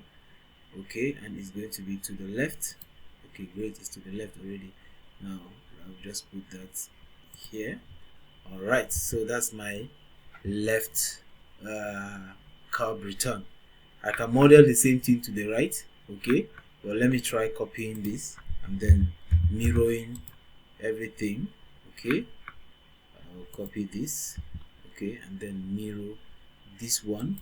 I'll mirror this one, mirror it, and then delete the one I've mirrored. Then select this one and this one, mirror it. Okay, and then delete the ones I have mirrored. So I've just created another one for the right, so I'm going to call it rename it. I'm going to call it, let me delete this too, and then call it right curve return. I press OK. So these are the assemblies I need for my corridor. First of all, I'm going to create the corridor for the main for road 1 and then road 2. Okay, so let me go to create corridor. I go to create corridor. Then we can have a template, but we need only one corridor actually, because every corridor will be the intersecting corridor will be tied to the main corridor. So I'm just going to call it main corridor simply. All right, I'm not going to create another corridor. I'll just add region and baselines. You'll see that shortly. So I'm going to use just the basic style. I don't have unless I will create a new one. This controls how it looks. So and then it's going to be an alignment and profile. Then which alignment we need to do on road 1, and we are going to use the design profile. Oh, we are having two profiles here. What does this mean? Okay, this one is the superimposed profile that we did. Let me go back and show you that. Okay, you remember we had this superimposed profile. Actually, when we were done with it, we should have deleted it. So let me do that now. Once I delete it, okay, and go back to creating my corridor. Okay, I will not find it again. So let me call this main corridor, and then everything back, and then I'll choose road 1. So you see, it's just that design profile. So the assembly we're going to be using is a full assembly, and we are targeting to the existing glass surface. So once this is done, you click OK, and then you press OK to rebuild the corridor. Okay, so once you rebuild the corridor, you can watch and see how it looks. Okay, already we are looking at these places. We are going to be having cuts here. That's why it's in red color. These green are areas of fill, the red are areas of cut. Okay, automatically showing us what's happening already. So let's now move to adding corridor for this one. Now you don't have to create a new corridor for this one, you just add it as a baseline. All right, so we are going to just click on the corridor and press add baseline. So once you click on add baseline, now it asks you to name it, but we can just leave it to have this default name. It's going to be an alignment and profile, and what alignment is going to be row 2. You can do that by selecting the drop down, or if you don't know the name, if you have multiple alignments within this drawing already, you can just use this and then click on this and then press OK. Okay, once you have done that, you have to select a profile. Now the profile is going to be the road design profile. Alright, so you press OK. So we have created a baseline for this now. What does that allow us to do? It allows us to add a region. Still on the corridor being clicked, we are going to add a region, and if you hover around, you can see that the baseline has highlighted. So we are now going to click somewhere before the curve return, just anywhere, and then that will be a starting point, and then we are going to start from here, okay, and then go all the way to the last point of the alignment. Then which assembly I'm going to use? Still, we are going to use a full assembly. Press OK. And again, here we are going to be targeting to the existing ground surface. Let's leave that for now. Everything should remain the same in this case here. So, and then you have modded your corridor. Can you see that? Right, beautiful. You can see that it is one corridor. If you click on it, all of them are tied to each other.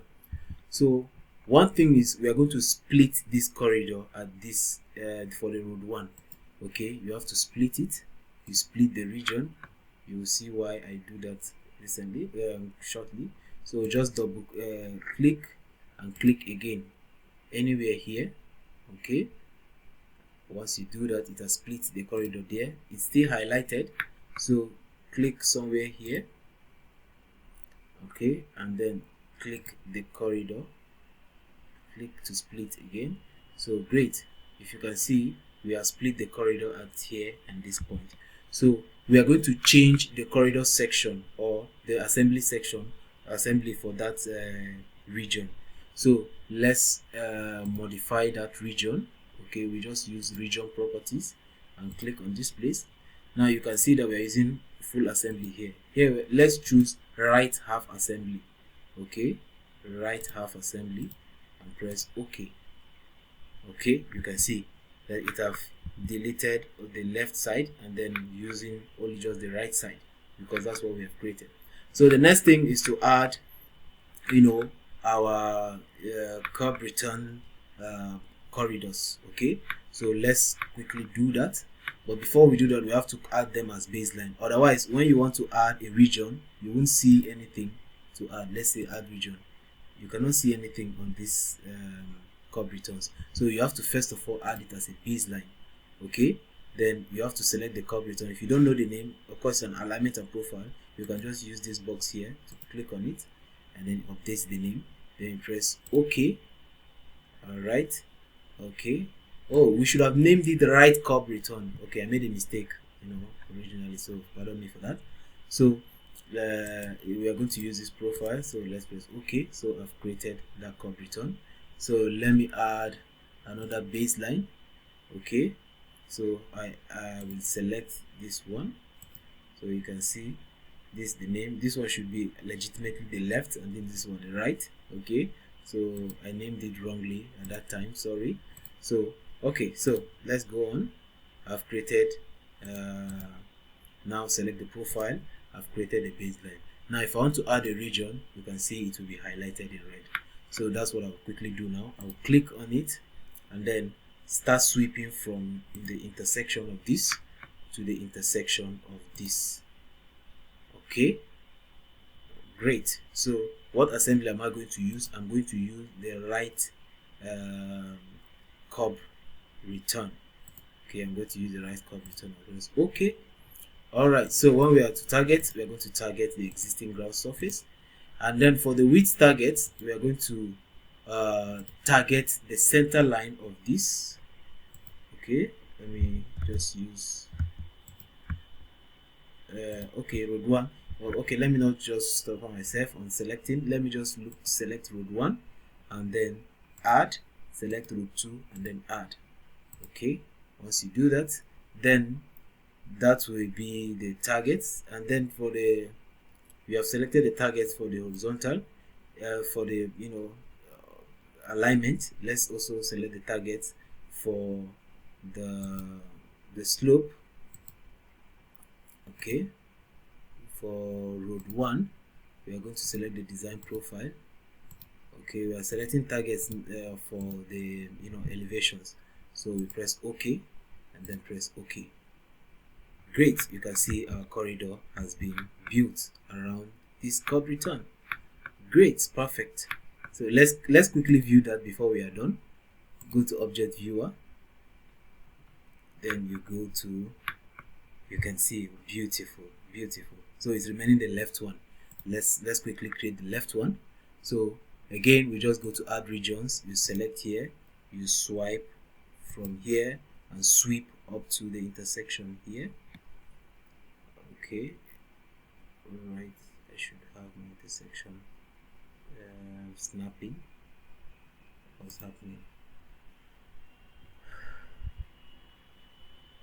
Okay, so I'm going to use the left curb return in this case. Okay, and then I'll be targeting to the existing ground surface. And then for my width targets, I'm going to be using the road 1 and the road 2 for my width targets. Okay, and then for my elevation targets, I'm going to be using road 1, the design profile, and then for road 2 I'll be also using the design profile. So I'll press OK and then press OK. So as you can see, it is targeting fine for me as well. So because this thing, so for some reasons I did not target it well, so I will just have to drag this to this.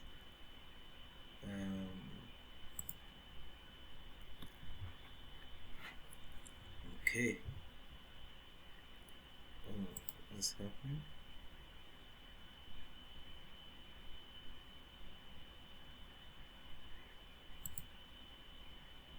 Okay, it's not snapping for some reasons. Okay, normally I'll just right click and then go to, let's say, endpoint. Oh my god, but you understand what I'm trying to do. Okay, it's being slow for some reasons. That's what Civil3D, it requires a lot of your hard drive. Even with my fast laptop, I'm having issues. So let's go to endpoint. Great. All right, so that is it.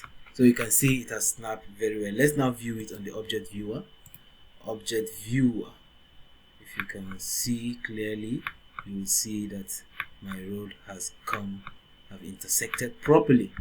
So great. So this is what we have just done. We have created the intersection. So it's simply one corridor, and then everything is all good. It's all good. So let's. All right. So since we are done with that, we can now close our tool palettes. All right. So you can see everything is smooth. The next thing on our design process is to create our corridor surface. Okay, how to do that? You can just click on the corridor, okay, and then click on corridor surfaces, or just go to corridor properties. Okay, under the properties you go to surfaces and you would find this interface right here. As you can see, there is no surface of the corridor, so you have to select a new surface, create corridor surface. So you can call this datum surface. We call it datum surface because it is the base, it is the datum line, okay, that we are going to be using. Okay, datum surface. All right, so and then we have to add the links. We'll add links, and we are going to use the datum link. We'll add the link right under the datum surface. And then this under the overhang, okay, we are going to use the bottom links. All right, we are going to use the bottom links for the overhang corridor. So and once we do that, we're not going to add a break line. Okay, so that is fine. Now, but we need to set a boundary for our datum surface. Okay, so we have to use the corridor extents as boundary, which is the the daylight. Okay, so we can use the corridor extents. All right, so that's great. So we just apply. It will ask us to rebuild our corridor. Okay, and once we do that, don't mind all this. Okay, all right, so we close this and then check this. Now we have created a surface for our corridor. When you go, let me minimize all this. Go to surfaces. Okay, you will see that we have this datum surface created right here. So if we want to visualize this surface, we can just select it. Okay, and then go to object viewer. So you can see it have extracted the surface out of our corridor. So this is not our existing ground surface, this is our corridor surface right now. It's taking everything up to the you can see there is a very smooth line showing our proposed roadway, but the remaining by the side is the daylight, so showing the fields and also the cuts. Okay, in fact, let us drive through our road right now. Let's try to. I think it's about time for us to drive on our road. Let's just do that by selecting the corridor and then click on drive. Okay, and then I want to use drive from the crown at the crown. So once I do that, can you see how beautiful this is? How beautiful this is. Let me drive it at at the speed of 100 km/h, because that is the speed of the road. Okay, let me select. Okay, I can just type that manually here. Okay, so let me just play. Alright, can you see my road? How beautiful is that? Oh my god, this is a beautiful road. I love it. So that's what Civil3D can do. So as you can see, these are cut areas. Now you come to areas of fill. So you can see our proposed roadway. Alright, the carriageway and then the shoulder showing, and then the daylight. The daylight is showing you the cut and fill by the left and right. Alright, so I can do that, but let me just close. Okay, and then close this view. Alright, so we have created our corridor surface. That was the next thing, and then we have just done that. So the next thing on our list, on our procedure, is to compute materials. So let's go ahead and do that. Now, before you compute materials, you go to settings, and then you go to quantity takeoff materials, quantity takeoff criteria. So you expand it, and you will find cut and fill. There are material criteria that are available for you to use. Okay, but usually I like creating mine. Okay, I'll just right click on this and then create new. So let's create a new criteria. Now we are going to use we are going to add a new material here.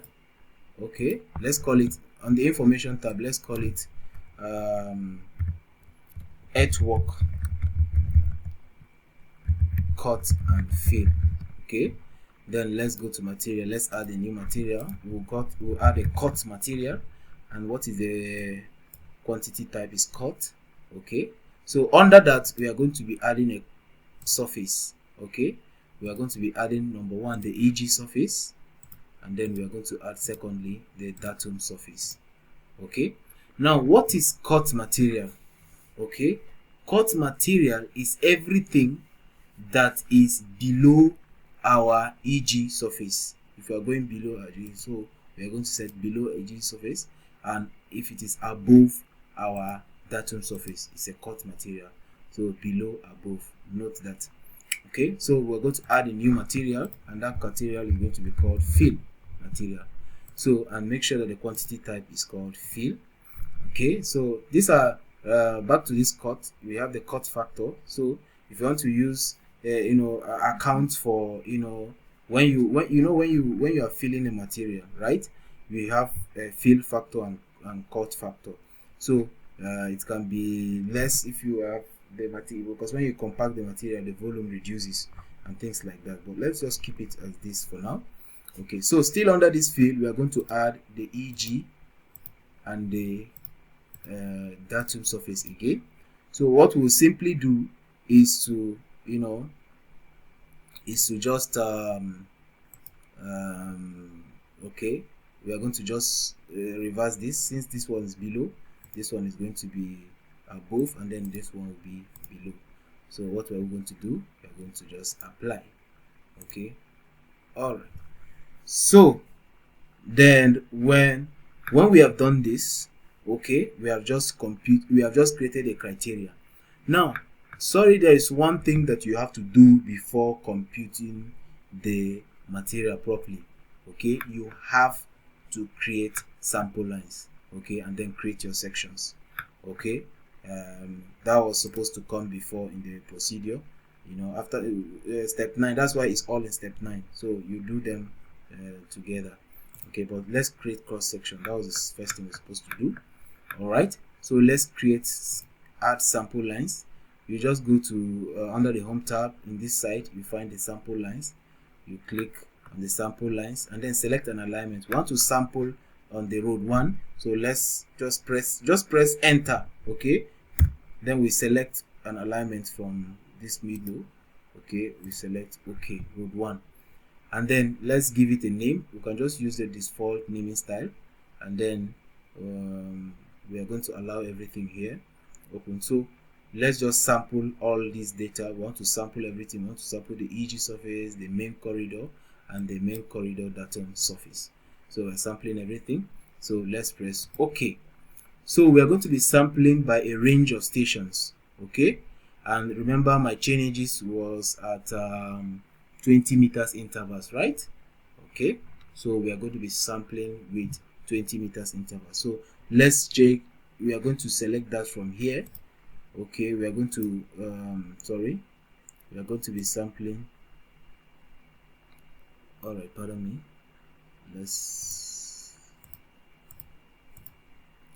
Okay, all right. So okay, sorry, here. All right, so let's check by a range of station. Okay, all right. So when we choose this range of station, we are going to select the intervals. So as you can see, we have the station range. We want to start from the beginning of the alignment. We leave that as true. I want to go up to the end of the alignment. Okay, so the left swat width, that is how long from the center line is it going to go to the left. We are going to sample to the left.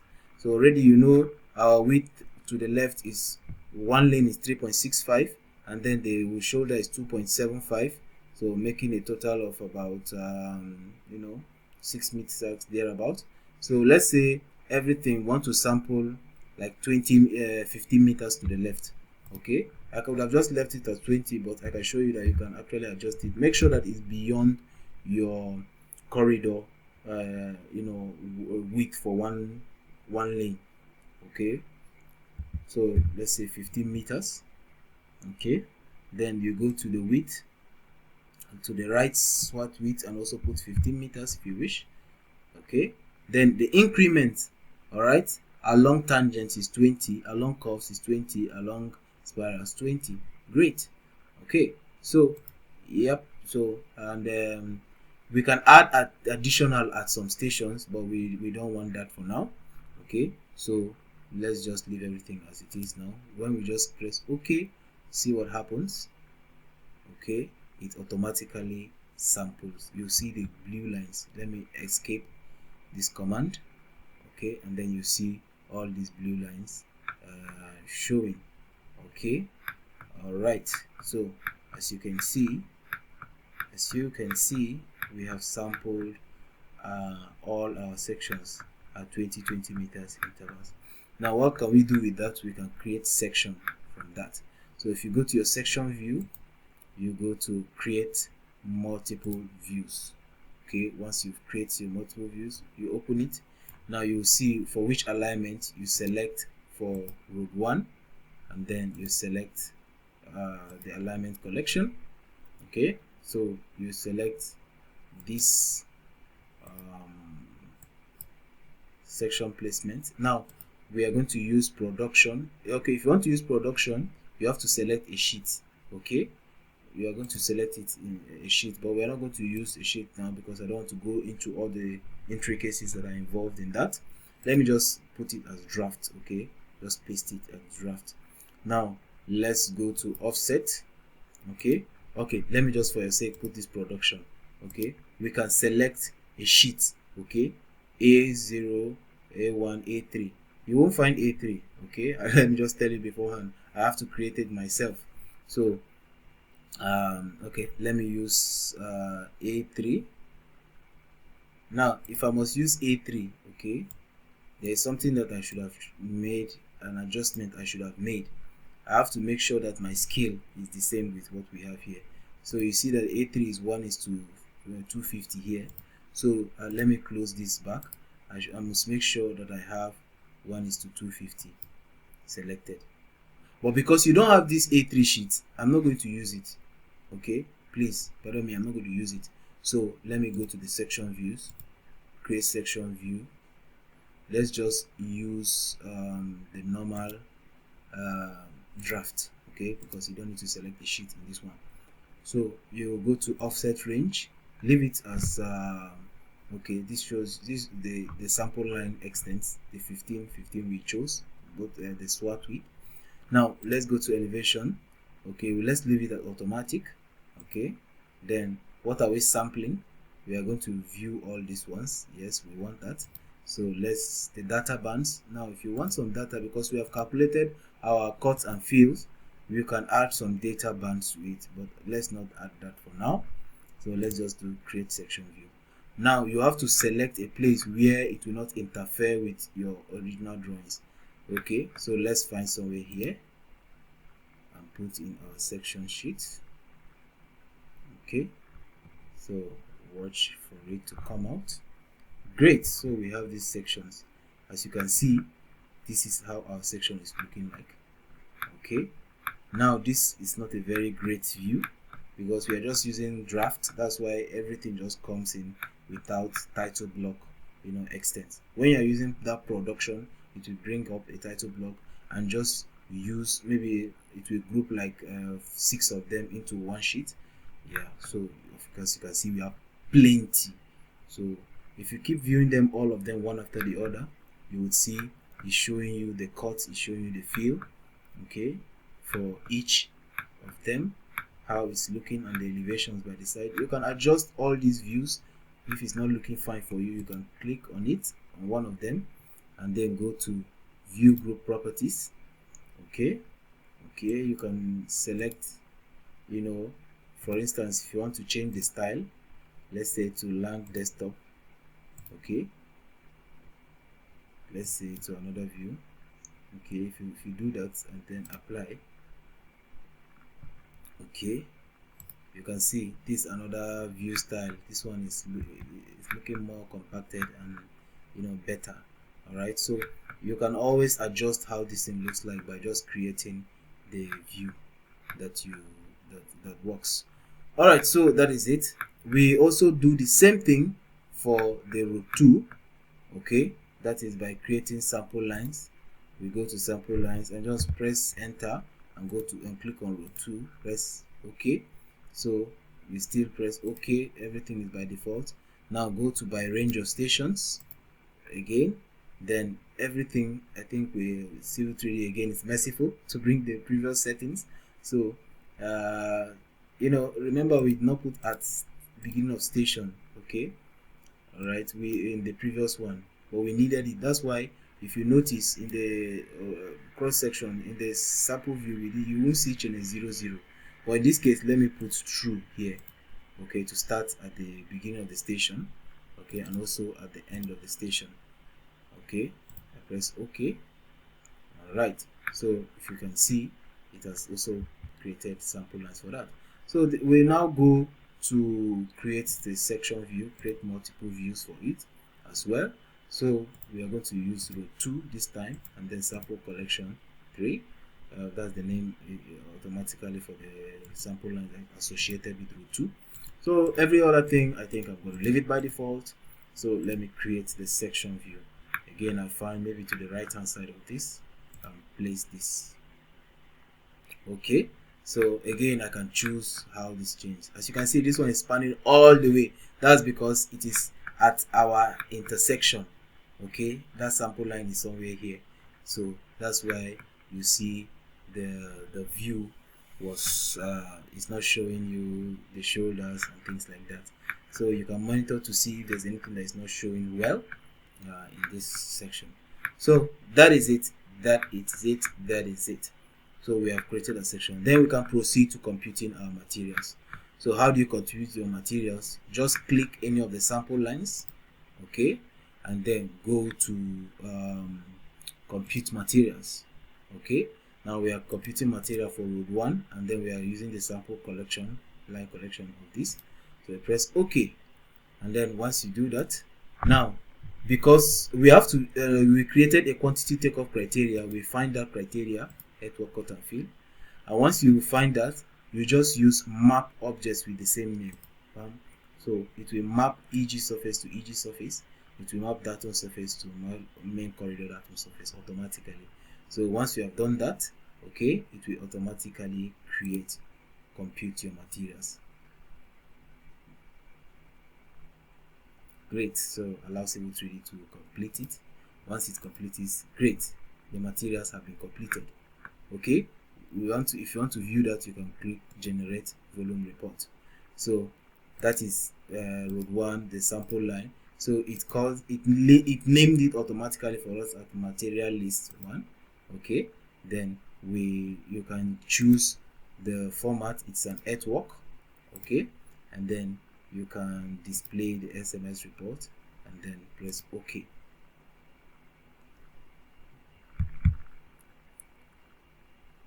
Not now. Oh, this does not look good. Okay, here is it.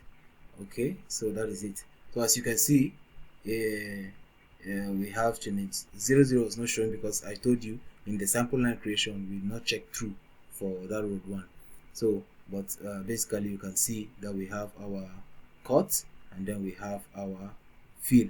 So somewhere here, up this way, we are not having fill until somewhere here we have fill. So in the end, go to the last point, you will see that we have we are needing material. So this minus 3, this means that you need to fill. Okay, so that is it, cumulative net volume.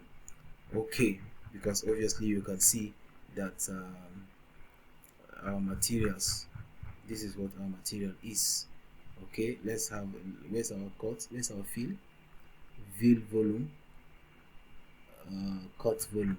Okay, so cumulative fill and cut. So let me now just go into explaining all these materials. Okay, so that is it. You can see the report. So let's go back. All right, we can do the same thing for row 2. Okay, we go to row 2 and then create compute materials. We have to select the sample line row 2. Okay, and then press OK. Okay, we now use our quantity takeoff criteria and then map objects and then press OK. We have created that material. So let's generate volume report. Okay, so and then you choose row 2 and then it automatically gives you the sample line collection for that and then material list for that, and then you press OK. Okay, this is for road 2. All right, so you can see it's quite short. So we have a fill volume, cumulative net volume. This is the fill volume, cumulative fill volume. This is cumulative cut volume. So you can see that the fill is less and then we have more cut. So we are going to be having more cut in this section of the road. So, and that is it. Let's go out of this. So great. So we have computed our volume. Is that the last thing? Yes, we have calculated our cross section and computer material. So we have the step 10, which is to generate plots and report. Now in this one you can now do that by itself. Okay, I've done justice to this. So if you want to do, generate plots, let me just quickly run through that. You have to create on the output tab, you have to create viewing frames. Okay, if you are creating viewing frames, let's do for road 1 only this time, and then go to sheets. Let's do plan and profile. Okay, let's do a view frame group. All these things, let's leave them by default. Okay, and this one's still by default. Profile view, yes, everything. So let's create view frames. Great, you can see the view frames have been created automatically. So what will this thing do? You have to create view sheets. Okay, create sheets.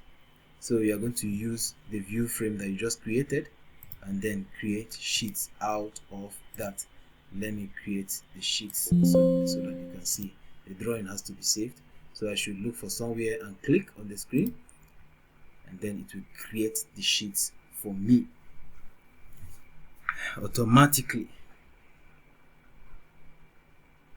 Alright, so let's wait for that. So great, so it have created the sheets as a separate drawing. Okay, so it's saved somewhere in your file. Alright, so now if you click, let's say double click on any of the sheets, okay, you'll see how it looks like. Okay, it's opening up. Okay, alright, okay, let me check this. So you can see it will automatically bring the plan above the profile. So sorry I didn't go through everything, but while I was creating the view sheets, I could hide some of the views. Okay, like here, if you can see the surface is showing, I would uncheck the surface. Okay, in that case, so that my surface will not be showing. I also uncheck my points so that my points will not be showing. Okay, so I'll just be left with only probably the corridor, or even the corridor. Sometimes I don't want it to show. I just want the center line and the offset alignments to show. It would have been done there. So in this plot, once you have done all these things, you can now print. Okay, right. So that is it for this section. Okay, so let's just go back to our drawing here. All right, so you could do that for row 2 as well, but I'll leave you up for that. You can just do that for row 2. Okay, so the next thing we are going to do is to create to generate our reports. Okay, so when you go to your toolbox, okay, you will find reports manager, check it, then let's go to profiles. All right, this is the one I use. So the one that is the best for you to use is incremental stationing report. You double click on that. Okay, it will bring you up this. Okay, sorry, I need incremental station reports with difference. All right, great. This is the one I would use. Okay, so let's do for road 1. Okay, so which profile? Okay, we need road 1 design profile. Okay, that's what we'll check. Okay, and then we need also the EG surface. All right, so we need it as an interval of 20 meters. Okay, 20 meters. All right, so and then let's just use the regular interval. Let's uncheck all of this. Okay, and then once we have done that, we press we choose where we want to save it. Okay, let's go to desktop. Let's save it as road 1 details. Okay, road 1 cut and fill, or let's call it road 1 design. All right, so let's say save, and then let's create the report. Okay, no existing ground elevation data reported. Okay, there are no static profiles. Okay, let's continue. Yes. Okay, so yep, as you can see, this is showing you the eastings, the northings, the elevation for existing, and then the elevation for design. All right, this is the elevation difference automatically showing you, okay, for every all the changes from the chain 00 down up to the last change. So this is what you need. You can export this as Excel, okay, and then this is exactly what you're going to give the surveyors. They will input these coordinates, and on these coordinates they will input this elevation design. Okay, this difference is just to guide them on knowing, okay, you need to the difference is okay, 0 meters below, so it's exactly matching the existing in this case. So but here the elevation, we are going 19 cm higher than the existing ground level. So with this you can even know how high or low you are going with your profile. Once you just look at it, you will scroll through. So here you can see it is a fill. Here is a fill, 1 meter, you're going 1 meter high. Okay, that's not bad. 2 meters even high. So but you don't want to go too high, let's say like 4 meters high in filling. So obviously I cannot see something like that. Or I'm having like 7 meters in cut, but you know, remember I did not design the profile you know, accurately like that, painstakingly, just like I did with my alignment. So you can do that on your own, because if you're doing a live design you have to do that properly. Okay, but of course that does not mean that there are no cases where you can cut 7 meters or 5 meters. Okay, it's depending on what is available. Okay, so that is what we all right, that's all for the class. So thank you very much for the opportunity, okay, to take you through all of these things. There are so many things to just go through. Okay, in fact, just alignment, we can spend a lot of time on it. So but this, I've just breezed through the whole design and shown you areas you can concentrate on making the design better. For instance, your views and styles. Okay, like all these views, they are not so nice, but you can create yours. You can always adjust how they look. And here in creating the section views, okay, you can see here is shaded. It's actually supposed to show red or green depending on cut or fill, but you can always do that. I'm telling you things that are obtainable. All you need to do is just click on anything on any of the view, okay, play around with it, right click, and then go to edit view styles. So here you can play a lot with play with all of this, okay, to make this view look better. Okay, once you are done, you can now plot it. Okay, remember we just do draft. Okay, if we did it in production style, it will automatically add a title block here for us, and then when we are creating the sheets, it will automatically lift those sheets for us. So yeah, so we couldn't go through all that. This is the much we could take for the class. Thank you very much for joining the class. I can't wait to see your designs. If you happen to, you know, do it yourself and send it to me, I'll be much happy to review it and then give you any comment that could help you develop yourself. Okay, so alright, like I mentioned, I'll be importing my templates so that you can see how I've adjusted all these views to look fine. So let me go to, you know, manage. I'm going to import my template. Okay, I have to save the drawing to do that. Alright, so once I do that, I create import. Okay, I have my templates. No, this is not the one actually. So let me go to my documents. No, not documents, my local disk. Okay, I have my Civil3D project. Away, I have my templates. Okay, I open it. Alright, so let me open that up. While it's opening, alright, it will allow me to import all the settings. Alright, so that is it. That's it. My profile, my, you know, templates is loading. Okay, beautiful, it's coming. Yep, loading. Template is simply all the design views that I've adjusted, so I'll just save those as a template. Okay, all right, so and then I'll import it into any design I'm working on so that it will look good. So if you look already, let me turn this to 1:1000.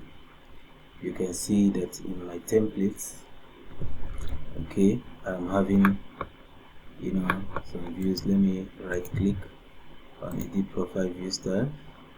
Okay, let me go to profile view properties. Oh my god, sorry, the profile view properties. So I'm going to collect my template is this 25 meters interval. Okay, I usually work on 25 meters intervals, that's why we have it here. So let me press OK. Wow, you can see it looks finer right now. Alright, so even for this, I have a template for this. So I can go to edit label group. I can import my label set. I have it as HB label set. Okay, I can press OK.